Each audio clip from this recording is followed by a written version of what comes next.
इस कार्यक्रम के पुण्यार्जक हैं गुरु भक्त परिवार श्री वीरेंद्र कुमार जैन, पुत्र आनंद कुमार जैन, निर्मल कुमार जैन, पौत्र वेदांत जैन, 4/142, बालूगंज, आगरा, उत्तर प्रदेश।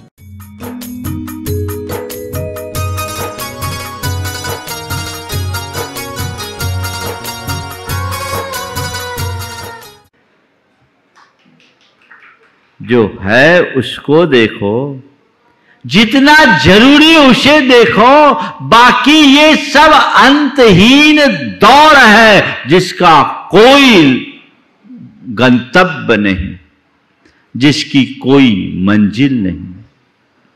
देखना है भोगाकांक्षा कितनी। भोजन करना है ये भी जरूरी है, और महाराज बिना इच्छा के भोजन करने से तो पचेगा भी नहीं। रखो, भोजन करना है करो, पर कितना, कैसा, ये भी तो देखो। भोजन करने की आकांक्षा क्षम्य है, स्वीकार्य है, लेकिन भोजन की आकांक्षा में होने वाले नखरे, तुम्हारी च्वाइस, ये तुम्हें कितना बेचैन करती है। भोजन तो आप भी करते हैं और भोजन साधु भी करता है। दोनों में एक रूपता होती है क्या? बोलो क्यों? हाँ, एक बार की बात, एक परिवार चौका लगाता तो कम से कम 100 आइटम चौके में, छोटी छोटी कटोरियों में इतना आइटम बनाए और पता नहीं कहां से टाइम लग जाए। 2-3 थाली, मानो वो पूरा का पूरा अगर देखा जाए, हाँ, वो रेस्टोरेंट रहता समझ लो। हम लोग कभी उनके चौके में जाए तो थाली देखते ही नहीं, क्या हटाएं, कितना हटाएं। भाई उनको हटाएं तो मानेंगे नहीं, यहां तो अपना नियंत्रण है, हाथ में क्या लेना क्या नहीं लेना। एक दिन उनके पतिदेव आए, उन्होंने कहा महाराज जी 28 वर्ष हो गए शादी के, पर आज तक इसने ऐसा नहीं बनाया। 28 साल हो गए पर आज तक ऐसा बना के नहीं खिलाया। मालूम धर्मपत्नी ने क्या कहा? कल से पड़गाहन में आ जाओ, आपके लिए भी मिल जाएगा।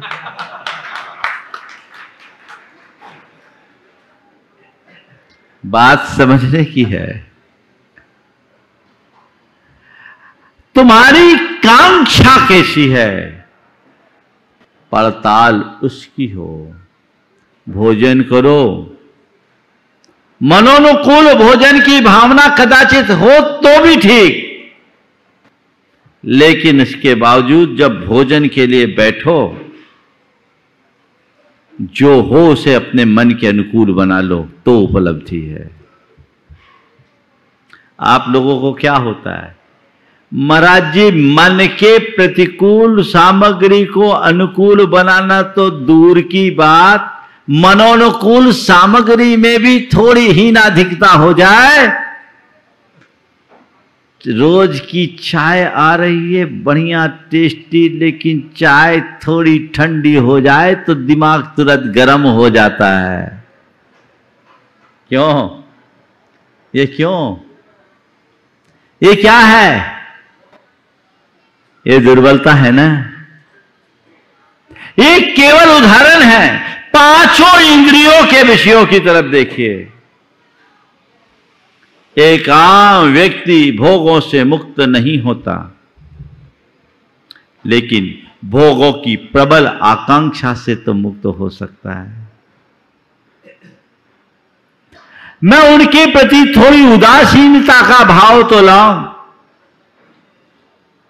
कर्म फल जन्य संयोगों को पर और नश्वर मानकर, उन्हें दुख का अभिवर्धक और पाप का बीज मानकर उनसे विरत होने का भाव तो रखूं।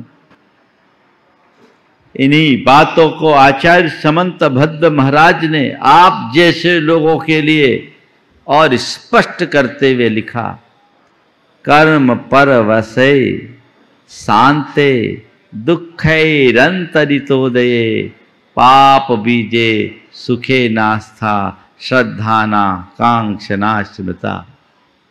तुम्हारी निष्कांक्षा क्या है? संसार के जितने भी सुख हैं उनको कर्माधीन मानो। शांत नश्वर मानो, नष्ट हो जाने वाला मानो, शांत होने वाला मानो, अंत होने वाला मानो। दुःखैरंतरितो दिए, दुख से मिश्रित मानो, उसका अंत दुख रूप जानो। आकुलता ही सबसे बड़ा दुख है। और पाप बीज, उसे पाप के बीज स्वरूप पहचानो। ऐसा जानकर इस सांसारिक सुखों के प्रति आस्था का अभाव होना, यानी उनमें उपादेय बुद्धि नहीं होना, उनके प्रति अंदर से रुचि मंद हो जाना, यही तुम्हारा निष्कांक्षपना है। लेकिन जिनको उसमें ही रस आता है, उसके लिए निष्कांक्षितपन केवल बेमानी है। वो रात दिन उसी में लगा है और लगकर पा क्या रहा है? केवल दुख और आकुलता। सीमित कीजिए अपने आप को, भोगाकांक्षा को मंद से मंदतर करने का अभ्यास बनाइए। भोगाकांक्षा तो फिर भी स्वीकार है, लेकिन इसके बाद की जो आकांक्षा है बड़ी भयानक, वो है दुराकांक्षा। दुराकांक्षा का मतलब क्या है? मैं पैसा कमाऊं, ये तुम्हारी आकांक्षा है, जिसे भोगाकांक्षा के रूप में मैं स्वीकार लूंगा। लेकिन खूब पैसा कमाऊं और तुरंत कमाऊं, इंस्टेंट, ये क्या है? ये क्या है? दुराकांक्षा। और आज लोग इसी दुराकांक्षा के चक्रव्यूह में फंसकर अपना सर्वस्व विनष्ट कर रहे हैं। लोग बहुत तेजी से दौड़ रहे हैं होड़ में। रातों रात लोग करोड़पति बनना चाहते हैं। नतीजा करोड़पति तो नहीं बनते, रोडपति जरूर बन जाते हैं। संत कहते एक एक करके 1000 सीढ़ी चढ़ो, एक साथ 100 सीढ़ी चढ़ने की कोशिश कभी मत करो। ये दुराकांक्षा के दुष्चक्र में फंसोगे तो निकल नहीं पाओगे। ये तो एक बार मनुष्य के मन में आकांक्षाएं पनपती है तो बस पनपती ही जाती है, पनपती ही जाती है, पनपती ही जाती है, उसका अंत नहीं होता। मकड़ जाल में ऐसा घुसता है, निकल ही नहीं पाता। तो अपनी आकांक्षा को, भोगाकांक्षा में अगर है भी तो भोगाकांक्षा को मंद करने का पुरुषार्थ करो, उसे दुराकांक्षा में परिणत कभी मत होने दो। भोगाकांक्षा को मंद करे, उसे दुराकांक्षा में परिणत कभी ना होने दे। तब जीवन का आनंद है। देखते जाइए क्या होता है, कैसे भोगाकांक्षा दुराकांक्षा में बदल जाती है ना? देखो कैसे होता है। बेटे की शादी हो, एक भाव है। पढ़ी लिखी लड़की हो, एक भाव है। फिर सुंदर हो, दूसरा भाव आ गया। घर का काम संभालने वाली हो, फिर खूब सारा पैसा लेके आने वाली हो, फिर जी हजूरी करने वाली हो। ये क्या है? उत्तरोत्तर चीजें बढ़ती जाती है। ये केवल मैंने एक उदाहरण के लिए दिया। ये बात सभी वृत्तियों में लेना। मेरा मानना है कि मनुष्य की धन की लालसा तो फिर भी मंद हो जाती है, पर काम भोग की लालसा अंतहीन होती है और उस दुराकांक्षा का शिकार बनने वाला व्यक्ति अपना सर्वस्व नष्ट कर देता है।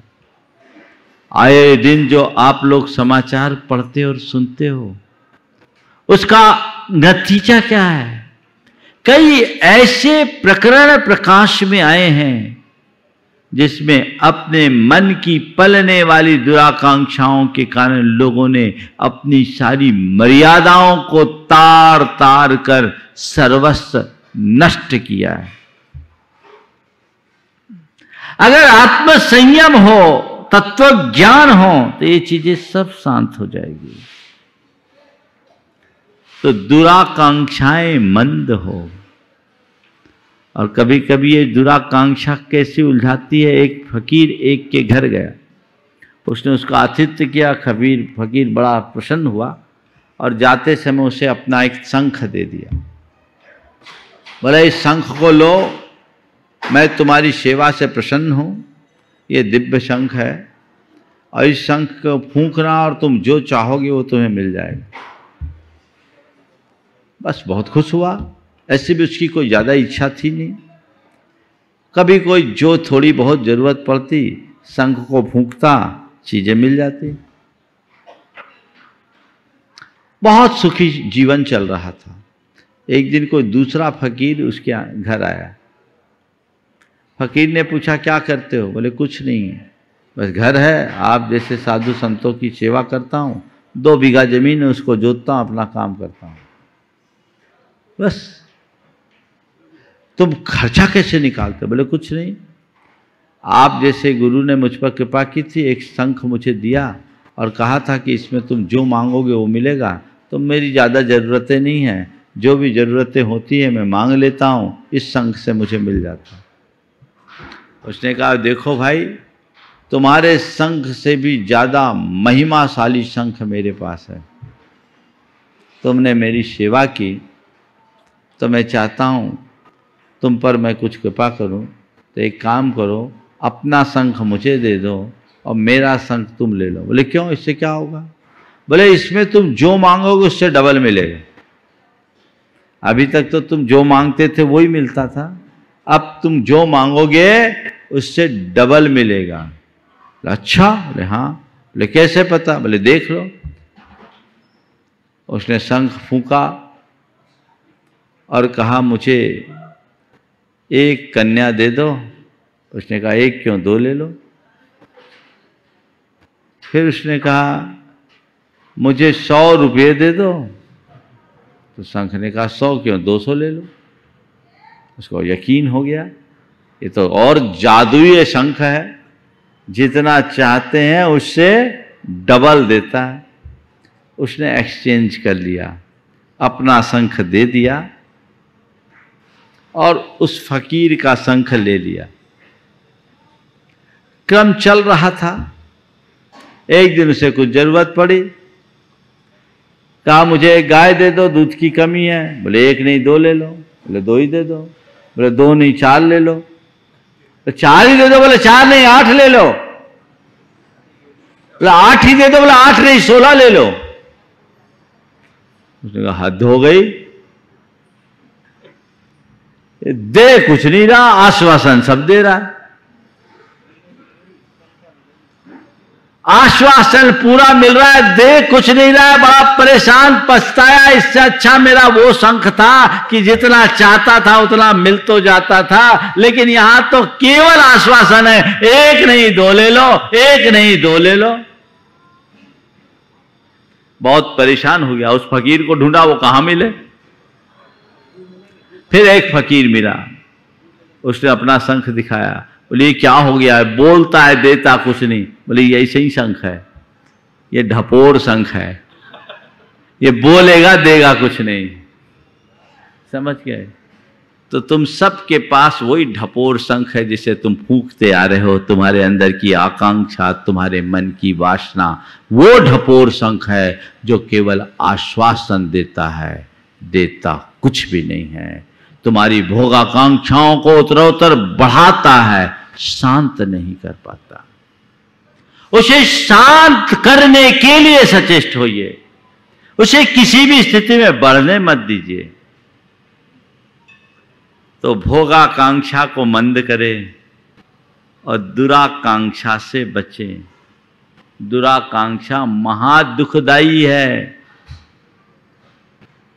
ये तो सेक्स चिल्ली जैसे ख्वाब दिखाते रहती है और व्यक्ति को कहीं का नहीं रहने देती। लोभ लालच के चक्रव्यूह में ऐसा फंसाती है कि फिर कुछ बचता ही नहीं। कभी भी ध्यान रखना, शॉर्ट टर्म गेन को कभी मत देखना। अल्पकालिक हितों की पूर्ति करने के लिए लोग अपना दीर्घकालिक हित खंडित कर देते हैं और ये मन की दुराकांक्षा ऐसा सब्ज बाग दिखाती है कि व्यक्ति उसमें बुरी तरह फंस जाता है। इसे बचे, तब अनाकांक्षपना होगा। पर सवाल ये है महाराज, ये करे कैसे, है ना? भोगाकांक्षा को मंद करने के लिए और दुराकांक्षाओं से बचने के लिए क्या करे? अहम सवाल है। उसके लिए भी आज आपको सूत्र देता हूं। 4 बातें ध्यान रखिए। आपकी न केवल भोगाकांक्षा मंद होगी, दुराकांक्षाओं से मुक्त होंगे, अपितु एक अवस्था में आप निष्कांक्ष हो जाएंगे। सबसे पहली बात, भोगों की असारता का विचार करो। उन्हें व्यर्थ और बेकार समझने लगो। कोई भी चीज हमें लुभावनी और आकर्षक तभी तक लगती है, दिखती है, जब तक हमें उसमें कुछ सार दिखाई पड़ता है। जब चीजें हमारे लिए अर्थहीन लगने लगती है तो चाहे उसमें कितनी भी चमक और दमक हो, हमारे मन में उसके प्रति कोई आकर्षण नहीं होता। भोगों की असारता का विचार किए बिना भोगाकांक्षा को मंद नहीं किया जा सकता। यह असार है, इनमें तृप्ति नहीं, तसल्ली नहीं। जैसे प्याज के छिलके को छिलते जाए, छिलते जाए, छिलते जाए, कुछ निकलता है क्या? मैंने अपने जीवन में भोगों को भोगा भोगा भोगा, लेकिन क्या हुआ? भोगों को इतना भोगा कि खुद को ही भोग बना डाला। यह असार है।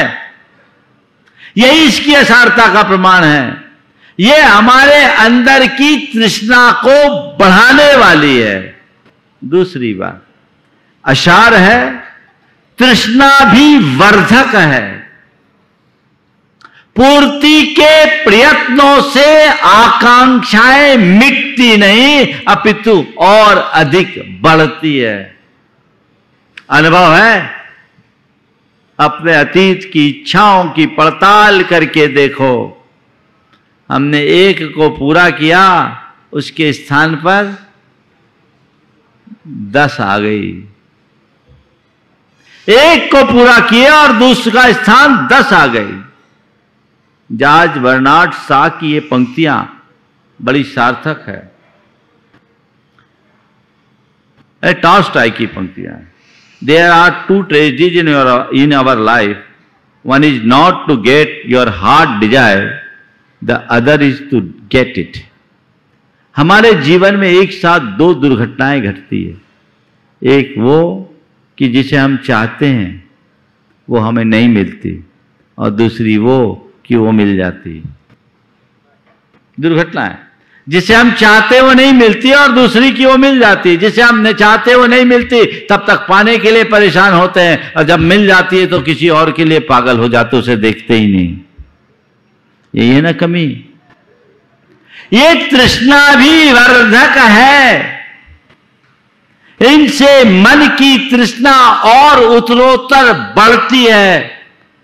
जैसे आग से आग को बुझाया नहीं जा सकता, ईंधन से अग्नि को शांत नहीं किया जा सकता, वैसे ही हम इच्छाओं की पूर्ति से इच्छाओं को तृप्त नहीं कर सकते, क्योंकि हम उन्हें पूर्ण करने का जितना प्रयत्न करते हैं वो उतनी अधिक बढ़ती जाती है। तृष्णा को जितना तृप्त करे उतनी बढ़ती इच्छा ज्वाला। अपने अतीत के अनुभवों को ध्यान में रखो, ये तृष्णा भी वर्धक है। ये बात बार बार बार बार मन में विचारिए तो ये सब व्यर्थ दिखने लगेंगे कि भैया ये कोई काम की चीज नहीं है, ये फालतू है। मैं आपसे पूछता हूं, किसी चीज को आपने अपने घर में वर्षों से सहेज के रखा और जिस दिन आपको ये लगता है बेकार की चीज है, उसे हटाते समय मन में किंचित भी खिन्नता या मन में दुख आता है? हाँ, नहीं, क्यों नहीं आता? ये काम की चीज, ये बेकार की चीज है, इसे अलग करो। तो जिस दिन तुम ये समझ लोगे कि ये सब बेकार है, असार है, तृष्णा भी वर्धक है, तो मन में आकांक्षाएं कभी पनपेगी ही नहीं। तीसरी बात, आत्मा के स्वरूप का विचार करें। आत्मा के स्वरूप का विचार करें। मैं कौन हूं, मेरा क्या है?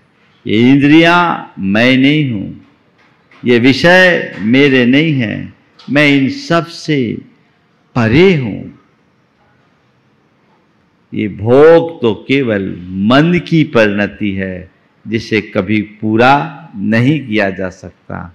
मैं इन सब से परे शुद्ध चेतन आत्मा हूं और मुझे उसे ही भजना है, उसकी ही सेवा करनी है, उसकी ही उपासना करनी है। जिस व्यक्ति के हृदय में आत्मज्ञान होता है उसके मन में आत्मकल्याण की प्रबल तत्परता जन्मती है, और जिसके हृदय में आत्मकल्याण की तत्परता होती है विषयों से वैराग अपने आप हो जाता है। कहते यथा यथा समायाति संवित्तो तत्त्वमुत्तमम् तथा तथा न रोचन्ते विषया सुलभापि यथा यथा न रोचन्ते विषया सुलभापि तथा तथा समायाति संवित्तो तत्त्वमुत्तमम्। जिस पल तुम्हें अपने स्वरूप की पहचान हो जाएगी उसी पल तुम्हें ये सब व्यर्थ दिखने लगेंगे, निस्सार प्रतीत होने लगेंगे, दुखदाई दिखने लगेंगे। तुम्हारे जीवन की दिशा और दशा अपने आप बदल जाएगी। लेकिन अज्ञानी प्राणी अपने आत्मा के स्वरूप से अनभिज्ञ रहने के कारण जल विषयों में ही जंपापात करता रहता है, उसी में रचा पचा है, उसी में डूबता है, जन्म जन्म के अनुभवों को झुटलाते हुए। लगा है सो लगा है, नहीं, ये मेरे आत्मा के स्वभाव नहीं है, पर है। निज पर का भेद विज्ञान करो और हमेशा एक धारणा बनाओ कि मुझे निज को भजना है, पर को तजना है। मुझे निज से नाता रखना है, पर से नहीं। ये धारणा जिस पल मन में जग जाएगी पर परिणति अपने आप मंद होने लगेगी और तुम्हारी भोगों और विषयों की आकांक्षाएं फिर तुम पर हावी नहीं होगी। और चौथी बात, साधन और साध्य के अंतर को समझिए। क्या बोल रहा हूं? साधन और साध्य के अंतर को समझिए। धन वैभव और भोग की चीजें आम व्यक्ति के जीवन के निर्वाह के लिए कुछ अंशों में उपयोगी हो सकते हैं। आपकी गृहस्थी उसके बिना नहीं चलेगी, संतति भी नहीं चलेगी। एक सम्यक दृष्टि भी घर गृहस्थी में रहता है। घर गृहस्थी परिवार राजपाट सबका संचालन करता है, लेकिन उसकी दृष्टि में भिन्नता होती है। वो इन सबको जीवन निर्वाह का साधन मान करके चलता है, इन्हें साध्य नहीं बनने देता।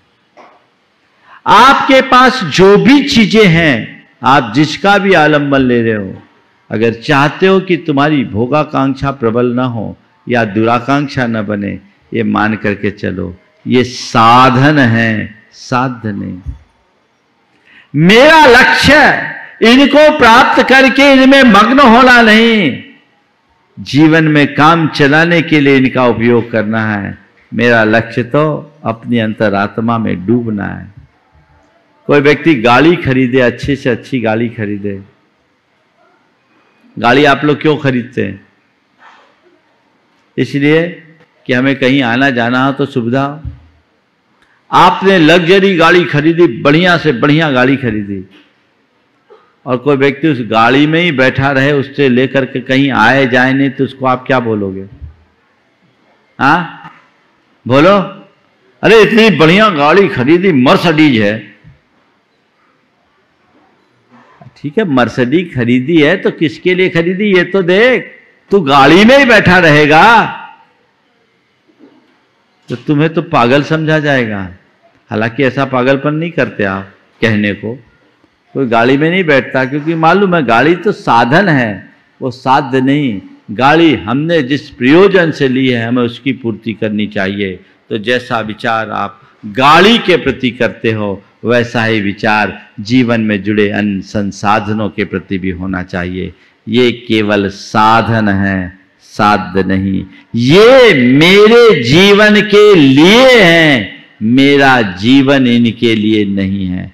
इतनी सी बात अंतस में अंकित हो जाए तो फिर ज्यादा कुछ कहने की जरूरत नहीं है।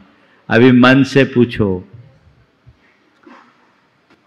आप चीजों के लिए जी रहे हो या चीजों को अपने जीवन के लिए रखे हो?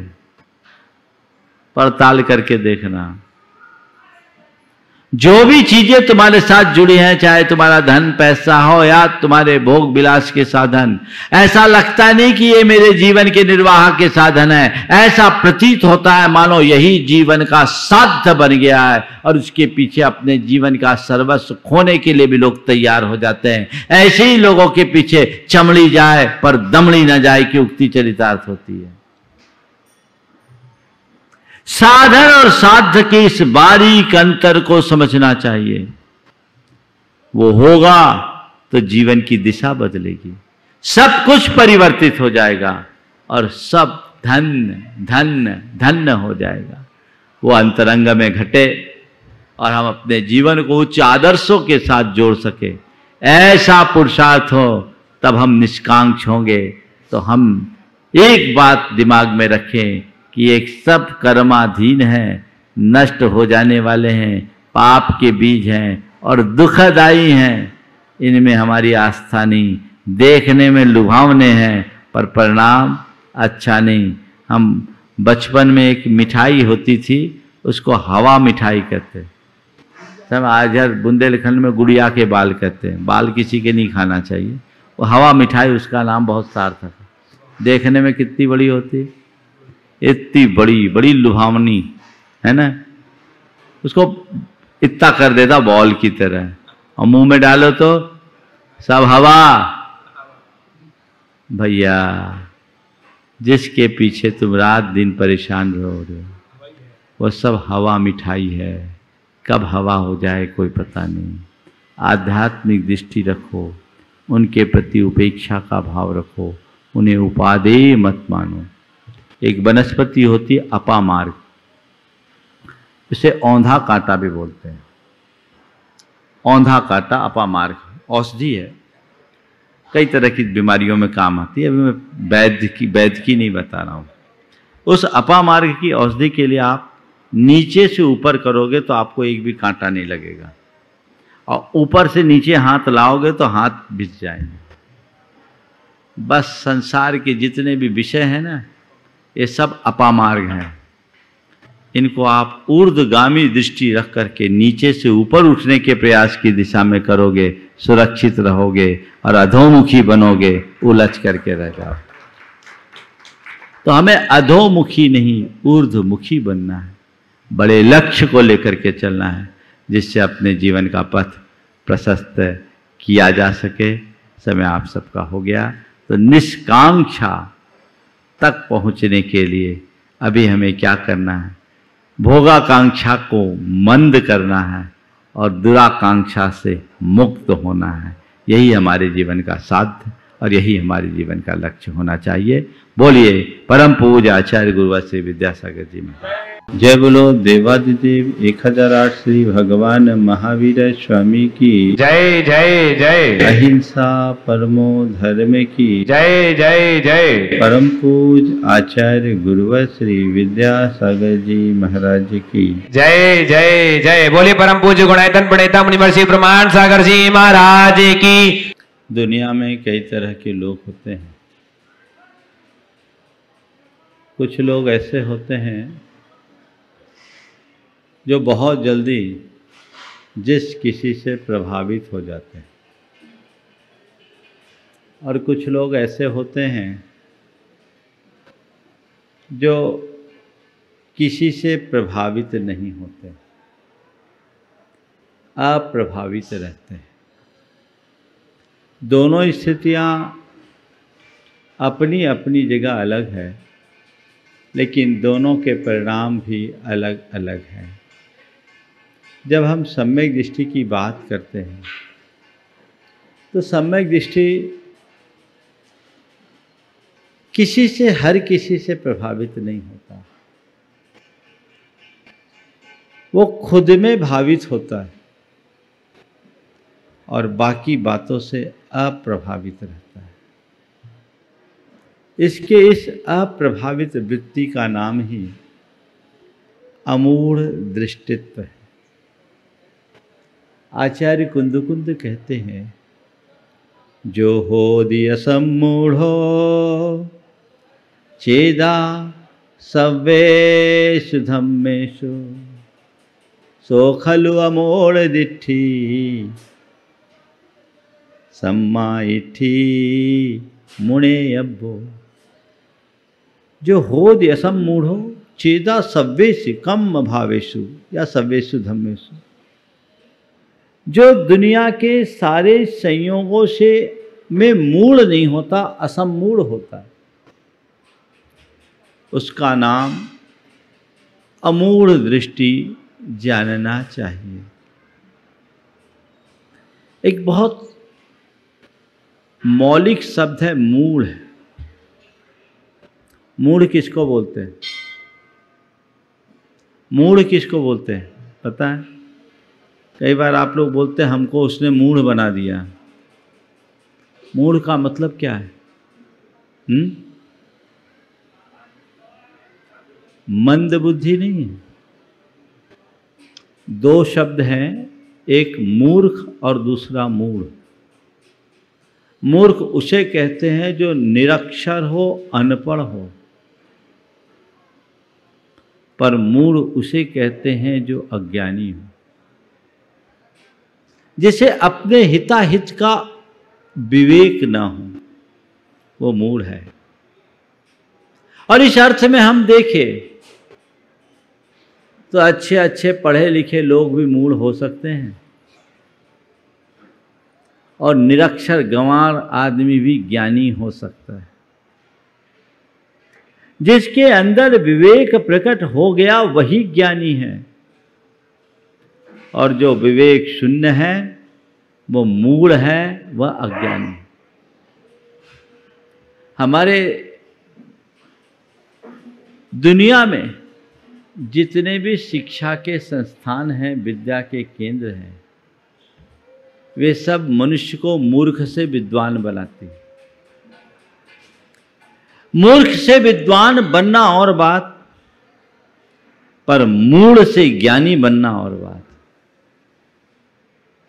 पढ़ लिख करके मूर्ख से विद्वान बन गए, हमें शब्द ज्ञान हो गया, पर कोई जरूरी नहीं कि जो आदमी पढ़ा लिखा हो उसके भीतर समझदारी भी हो। देखने में तो यही आता है कि पहले के लोग पढ़े लिखे कम पर समझदार ज़्यादा थे, आज के लोग पढ़े लिखे ज़्यादा पर समझदार कम दिखते हैं। समझदारी कम है, हिताहित का विवेक लोगों का दिनों दिन छीन हो रहा है, और जब तक वह विवेक उद्घाटित नहीं होता तब तक वह मूढ़ है। आचार्य कुंद ने मूल को अलग अलग रूप में लिया। उनकी दृष्टि में पहला मूल व्यक्ति वो है जो पर द्रव्यों को अपना मानता है।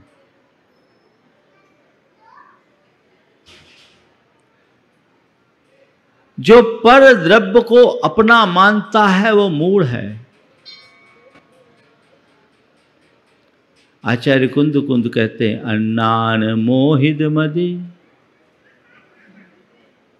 पर दब्ब मिनम भणदि आसिमम पुब्ब मेदम अहमेदश्चावि पुब्ब कालम्मी अन्नम जंपर दब्बम सच्चित्ता चित्तमिशंबा एवं असंभूतम आद वियप्पम करेदि सम्मूढ़ो भूधत्थम जानन्तो न करेदि तम असम्मूढ़ो।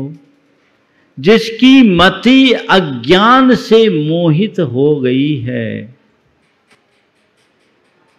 वह व्यक्ति पर द्रव्य को जो अन्नम जमत परद्रव्यम सच्चित्ता चित्तमिशंबा आत्मा से भिन्न जो भी पर द्रव्य हैं, चाहे वो सचित्त हो, चेतन हो, अचेतन हो या मिश्र हो, ये मेरे पहले थे, ये मेरे आज हैं, ये मेरे भविष्य में होंगे। ऐसे पर द्रव्य में आत्म विकल्प करता है एवं असंभूतम, इस अवास्तविक आत्म विकल्प को करने वाला मूढ़ होता है। और भूतार्थ यानी जीवन की वास्तविकता को जान लेने वाला ऐसा विकल्प नहीं करता, वह अमूढ़ कहलाता है। इस अर्थ में सब मूढ़ों की जमात है? क्यों? मेरा घर, मेरा मकान, मेरा परिवार, मेरा पति, मेरी पत्नी, मेरा पुत्र, मेरी पुत्री, मेरा धन, मेरी संपत्ति, मेरा शरीर, मेरा ज्ञान, मेरा तप, मेरा त्याग, ये क्या है? ये क्या है? आचार्य कुंद कहते हैं मूल का प्रलाप है। और क्या है? जो सही नहीं है उसे तुम मान रहे हो, जो तुम्हारा नहीं है उसे तुम अपना कह के गर्वित हो रहे हो। उसे हम मूढ़ नहीं कहेंगे तो क्या कहेंगे? मान लीजिए किसी व्यक्ति को यहाँ अभिषेक करना हो, कपड़ा बदलना हो, और वो अपना 10 लाख रुपया लेके आया हो और किसी को पकड़ा दे, भैया मैं अभिषेक करके आ रहा हूँ, तब तक के लिए ये रुपया पकड़ तू, और वो आदमी रुपया लेकर के नाचने लगे कि मैं लखपति हो गया, क्या कहोगे उसको? नाच रहा है, नाच रहा है, क्या कहेंगे उसे हम? हाँ, मूढ़ ना, मूढ़ है। मैं तुमसे पूछता हूं, तुम जिन चीजों पे नाच रहे हो वो क्या है? तुम्हारी है? तुम्हें दी भी है, किसी और की धरोहर है। किसकी धरोहर है? कर्मों की धरोहर है जो तुम्हें उसने दी है, और जब तक वो चाहेगा, संयोग चाहेंगे तुम्हारे अनुकूल रहेंगे, तब तक तुम्हारे पास है। जिस दिन चाहोगे ऑनलाइन ट्रांसफर, वहां कुछ भी व्यवस्था नहीं। यहां तो कोई तुम्हें धरोहर सौंपे तो तुम उस धरोहर को लौटाने में कदाचित आनाकानी करके टाल मटोल कर सकते हो, लेकिन कर्म की धरोहर का सिस्टम ऐसा है, जितने समय के लिए तुम्हें जो दिया है तुम्हारे पास है, और जैसे समय बदला शिफ्ट होते देर नहीं है। तो बोलो, पर पदार्थ में आत्म बुद्धि रखकर उसमें इष्टानिष्ट संकल्प विकल्प करना, उन्हें पाने और खोने में हर्ष विषाद करना समझदार की पहचान है या मूढ़ की?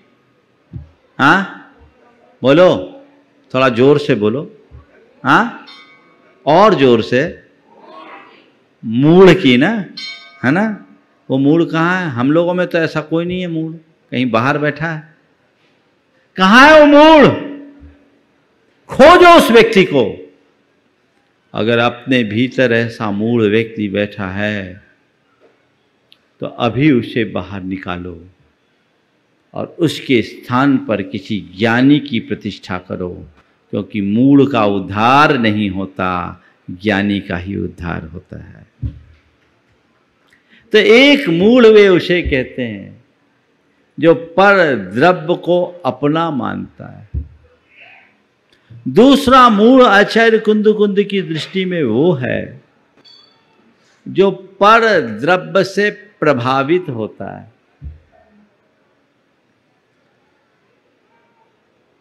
आज 4 बातें मैं आपसे कहूंगा, मूढ़, अमूढ़, प्रभावित, अप्रभावित। एक मूढ़ वो है जो परद्रव्य को अपना मान रहा है, और दूसरा मूढ़ वो है जो परद्रव्य से प्रभावित हो रहा है। परद्रव्य से प्रभावित होने का मतलब है हमेशा निमित्तों को कोसने की वृत्ति। उसने मुझे ऐसा कर दिया, उसने मुझे बुरा बोल दिया, उसने मेरा बुरा कर दिया, उसके कारण मेरा बुरा नुकसान हो गया, ये सब उसकी वजह से हुआ है, ये उसकी करतूत है। ये किसकी भाषा है? ये किसकी भाषा है? बोलो तो, मूढ़ की कि ज्ञानी की? हाँ, तुम्हारी भाषा तो नहीं होगी है। यहां तो सब ज्ञानियों की सभा है, मान लो।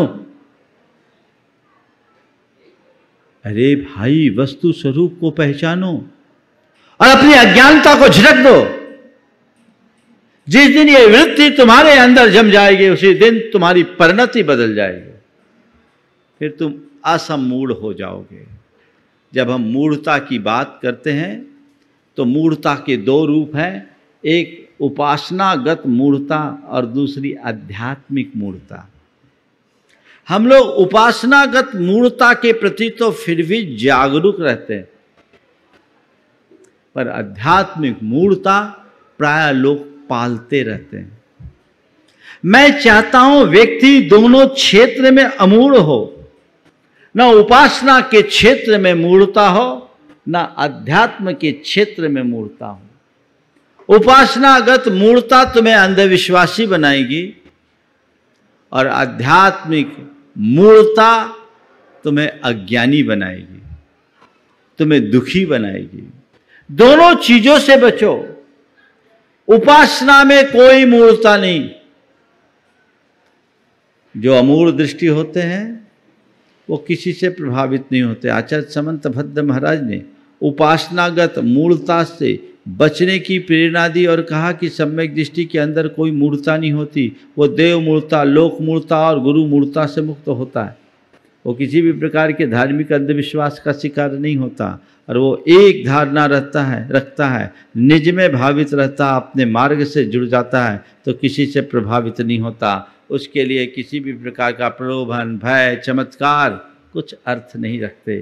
का पथे पति दुखानाम, का पथस्थेप्य सम्मति असंपृक्ति रणुत्कीर्ति रमूढ़ा दृष्टि रुच्यते। उन्मार्ग जो दुख का मार्ग है, उस पथ पर चलने वाले के प्रति चाहे जैसा भय हो, दबाव हो, प्रलोभन हो, झुकाव न रखना, ये अमूढ़ दृष्टित्व है। ये उन्मार्ग और उन्मार्गी के प्रति अपनी आप को उन्मार्ग और उन्मार्गी से अप्रभावित रखने की वृत्ति का नाम। अगर तुम्हारे अंदर सम्यक दर्शन प्रकट हो गया है तो चाहे कुछ भी हो तुम प्रभावित नहीं होगे। आजकल तो लोग बड़ी छोटी छोटी बातों में प्रभावित हो जाते हैं, छोटी छोटी बातों में, और पढ़े लिखे लोग प्रभावित हो जाते हैं। एक बार एक युवक आया मेरे पास, बोला महाराज जी आपके पास कोई चमत्कार नहीं है। हमने कहा बहुत बड़ा चमत्कार है। बोले क्या? मैं अपने व्यक्तित्व को चमका रहा हूँ, इससे बड़ा चमत्कार क्या होगा? मैं नित्य प्रति अपने व्यक्तित्व को चमका रहा हूँ, इससे बड़ा चमत्कार होगा? नहीं महाराज जी, एक महाराज जी आए थे, वो नारियल में से हीरा निकाल देते थे, नारियल से हीरा निकाल देते थे। मैंने कहा मुझे नहीं पता, मैं ऐसी कला नहीं जानता, पर मुझे बचपन की एक बात याद है। जब स्कूल जाता था तो जब दोपहर में आधी छुट्टी होती थी, टिफिन होती थी, तो बगल में कचहरी थी, मैं कचहरी चला जाया करता था। और कचहरी में मदारी लोग बहुत सारे करतब दिखाया करते थे। तो वहाँ जो मदारी होता था वो 10 के नोट को 20 का नोट बदल देता था, 10 के नोट को 20 के नोट में बदल दिया करता था, और ये खेल दिखाने के बाद 10-10 पैसे के लिए हाथ फैलाया करता था। भाई मेरे, जब तुम नारियल से हीरा निकालने में समर्थ हो तो फिर हीरा वालों की तरफ अपनी दृष्टि क्यों कराए हो? समझ केवल इतनी होनी चाहिए, ये अंधविश्वास है। किसी भी प्रकार की उपासनागत मूढ़ता नहीं होनी चाहिए। हम उपासना करें किसकी? जो वीतराग है, जो उपासना की योग्य है, उसको छोड़कर चाहे जिसकी उपासना, ये भ्रम है। और वीतराग की उपासना भी अमूढ़ होकर करो। हम लोग, कई लोग हैं जो चाहे जिसकी उपासना करते हैं, कहते हैं 70 मड़िया पूछते हैं, उनको जो कह दो सो कर लेंगे। ऐसे अंधविश्वासियों का तो बहुत भरमार है इस संसार में। हर किसी के प्रति झुक जाएंगे, हर किसी के प्रति वैसी दृष्टि रखेंगे। यह अंधविश्वास अच्छी बात नहीं है, ये भरमार, ये चलता रहेगा। ऐसे अंधविश्वास से अपने आप को बचाओ, अपने आप को दूर रखो। कई लोग हैं जो अंधविश्वास के शिकार होते हैं और उनके साथ बड़ी बड़ी चीटिंग हो जाती है। मैं अगर इस विषय में बोलूं तो अभी कितने सारी बातें बोल सकता हूं, लेकिन मैं आपको एक लाइन में बोलूंगा। उपासनागत अंधविश्वास के विषय में आज मैं आपसे चर्चा नहीं करता, हो सकता है कल करूं, लेकिन मूल है अध्यात्म। मेरी धारणा है कि व्यक्ति के अंदर अगर अध्यात्म एक बार प्रकट हो गया, वस्तु स्वरूप के प्रति सम्यक श्रद्धान हो गया, तो उसका जीवन मेरु की भांति अपकंप हो जाता है। वो टस से मस नहीं होता, वो फिर किसी से यूं प्रभावित नहीं हो सकता, वो निज में भावित रहता है। तो पहले अपनी आध्यात्मिक मूढ़ता को दूर कीजिए।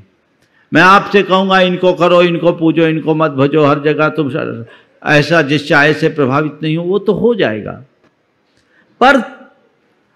पर द्रव्य में आत्मबुद्धि और पर द्रव्य से प्रभावित होने की वृत्ति, ये दोनों हमें दुखी बनाती है, ये समाप्त होनी चाहिए। पर द्रव्य से आत्मबुद्धि हटाना है तो भेद विज्ञान को जगाओ। भेद विज्ञान तुम्हारा जितना प्रगाढ़ होगा, तुम्हारी आत्म श्रद्धा उतनी बलवान होगी, और जितनी आत्म श्रद्धा बलवान होगी उतनी अमूढ़ता विकसित होगी।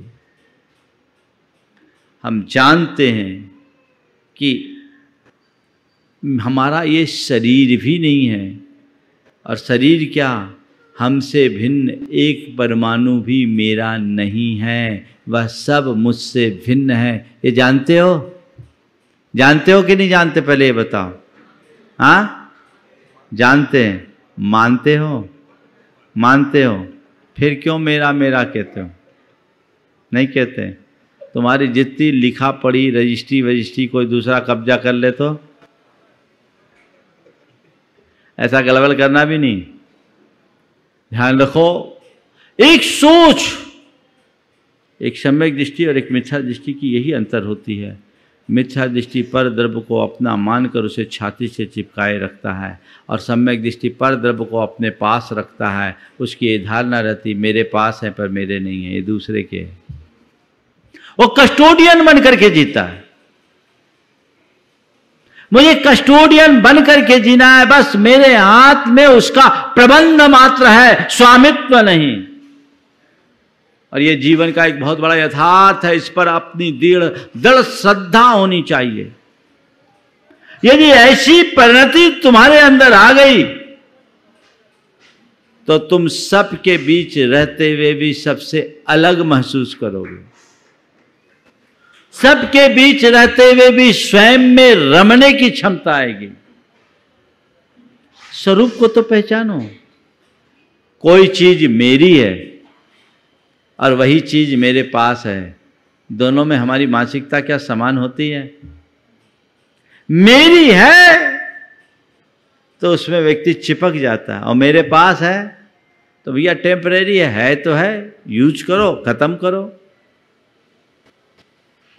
यथार्थ यही है, जिन चीजों को तुम मेरी मेरी कहते हो तुम्हारी नहीं, तुम्हारे पास हो सकती है और तुम्हारे पास तभी तक रहेगी जब तक उसे रहना है, जब तक तुम चाहो तब तक रहे, ऐसा कोई सुनिश्चित नहीं है।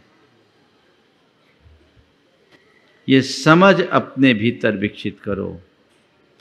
और जब चीजें मेरी है ही नहीं तो पाने में हर्ष होगा क्या, फिर खोने में विषाद होगा क्या, तो ऐसी चीज़ों से फिर वो व्यक्ति प्रभावित होगा क्या, और जो प्रभावित नहीं होगा, अप्रभावित रहेगा, वो मूढ़ बनेगा क्या। पर द्रव्य को अपना मानना मूढ़ता है, पर द्रव्य से प्रभावित होना मूढ़ता है, और पर द्रव्य को भिन्न मानना अमूढ़ता है, और पर द्रव्य से अप्रभावित रहना अमूढ़ता है। ये जीवन का सूत्र है, ये आत्मसात कर लीजिए। मेरे पास है, मैं उसका केवल कस्टोडियन हूं, मेरा स्वामित्व तो उसमें नहीं है, मैं उसके संरक्षण का दायित्व भले निभा रहा हूं, पर उसमें कर्तृत्व भोक्तृत्व की भावना अंतर मन में नहीं होनी चाहिए। एक सम्यक दृष्टि की पहचान है, वो सब कुछ करता है वेद विज्ञान संपन्न होने के बाद, लेकिन सब कुछ करते हुए भी उन्हें अपना नहीं मानता।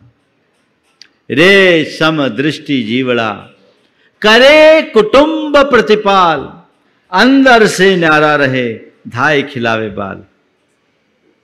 जैसे एक धाय जो किसी बच्चे का पालन पोषण करती है, उसको उसके पालन पोषण करते समय अपना सारा मातृत्व उसमें उड़ेल देती है। पन्ना धाय की कहानी हम सबको पता है, पूरा मातृत्व उड़ेल देती है। एक बार की इस बच्चे को भी भ्रम हो जाता है कि यही मेरी मां है, लेकिन धाय क्या करती है, जानती है ये मैं अपना कर्तव्य कर रही हूं, ये बच्चा मेरे पास है पर मेरा नहीं है,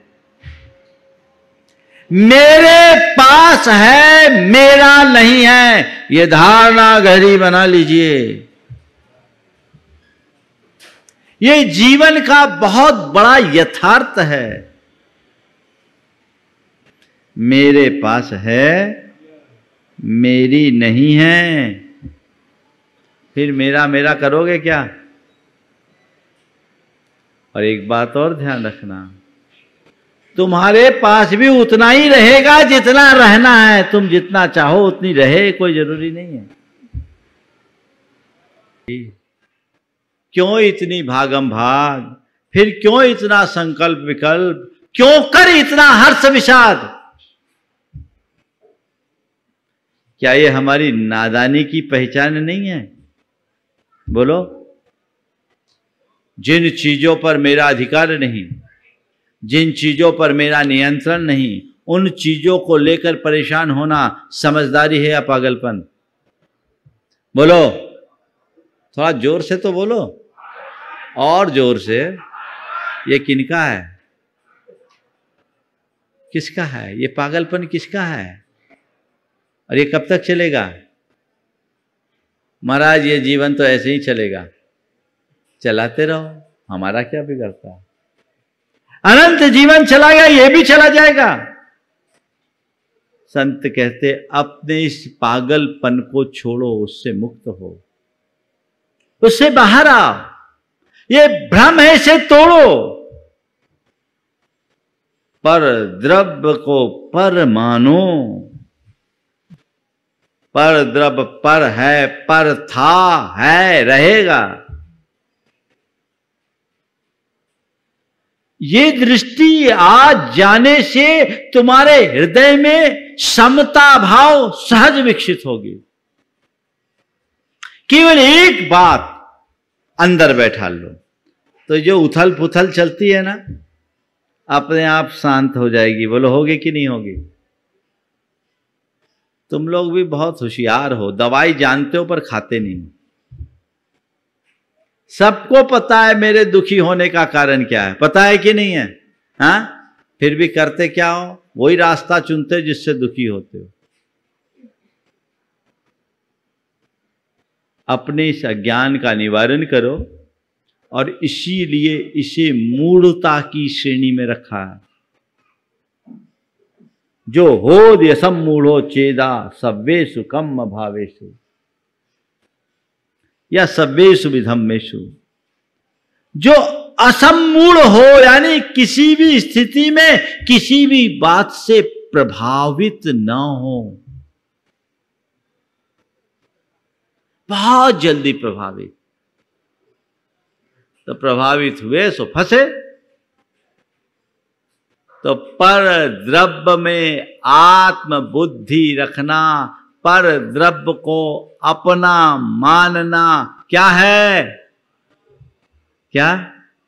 मूढ़ता।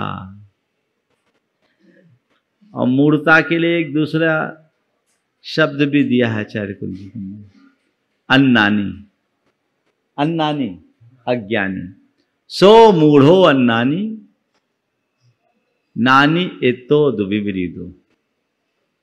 वो मूढ़ है, अज्ञानी है, ज्ञानी इससे भिन्न है। ज्ञानी की परिणति ही अलग है। तो अपनी मूढ़ता को मिटाना है तो भेद विज्ञान को जगाएं। आत्मश्रद्धान बढ़ेगा, पर से प्रभावित नहीं होंगे, निज में भावित रहने का अवसर पाओगे। तो पहली बात, पर द्रव्य में आत्म बुद्धि रखना मूढ़ता है, और दूसरी बात, पर द्रव्य से प्रभावित होना मूढ़ता है। पर द्रव्य से प्रभावित होने से बचना चाहते हो तो उसके लिए क्या करें? वस्तु स्वरूप को पहचाने, जीवन के यथार्थ को जाने, वस्तु का स्वरूप क्या है यह समझने की कोशिश करें। वस्तु स्वरूप को अगर आपने जान लिया, पहचान लिया, तो फिर आप कभी भी किसी से प्रभावित नहीं होंगे। इष्टानिष्ट संकल्प विकल्प नहीं होगा। चलिए, हम किसी से प्रभावित कब होते हैं? बोलो, आप किसी से प्रभावित होते कि नहीं होते? होते कि नहीं होते? बोलो तो। महाराज अभी तो सबसे ज्यादा आपसे प्रभावित हैं, सही है ना? क्यों हो प्रभावित? बोलो, क्यों हो प्रभावित? क्या हो गया? क्यों है प्रभावित? हम किससे प्रभावित होते हैं और किससे अप्रभावित रहते हैं? हमारे मन में कौन अच्छा और कौन बुरा लगता है? बोलो बोलो, क्या हो गया? तुम लोग बोलती सी बंद हो जाती। थोड़ा थोड़ा बोलना चाहिए ना। हाँ, जो धर्म के राह पर चलते उससे प्रभावित हो जाए तो जीवन ही बदल जाए। तुम्हें कोई कुछ बोल दे तो तुम उससे प्रभावित होते कि नहीं? अभी तुम्हें कोई गाली देगा, सुनोगे कि उसे अनसुना करोगे? बहुत सुंदर, फिर तो तुम्हारी आरती उतारनी चाहिए, है ना? क्या है? कुछ भी हुआ, हम प्रभावित होते हैं। जब हमारे मनोनुकूल कुछ नहीं होता हम उससे प्रभावित होते हैं, और मनोनुकूल हो जाता है तो उससे प्रभावित होते हैं। इस कार्यक्रम के पुण्यार्जक थे गुरु भक्त परिवार श्री वीरेंद्र कुमार जैन, पुत्र आनंद कुमार जैन, निर्मल कुमार जैन, पौत्र वेदांत जैन, 4/142 बालूगंज, आगरा, उत्तर प्रदेश।